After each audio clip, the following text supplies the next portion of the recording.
Okay na yan. Nangingialam ka na hindi sa'yo.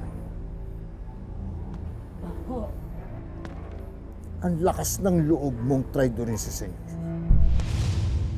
Inumamin ka na. Sino ang nag-utos sa'yo? Hindi ka magsasalita? Pues, paaminin nyo ang traidor na yan.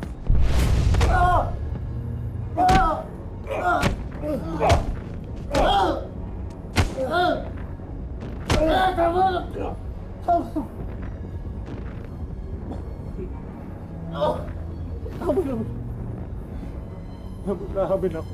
Amin na po. Amin! Magsalita ka! Amin na po. Gusto ko, amin na po. Si Boss Calvin po nag-utos sa akin.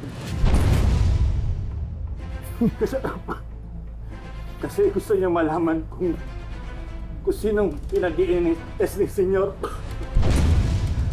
Itong kapatid niya.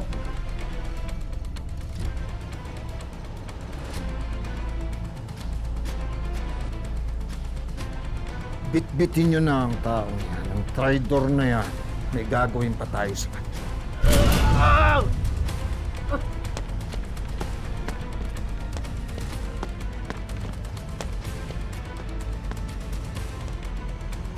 Lintik na Calvin ka. Napapanahon na sigurong turuan ka ng leksyon.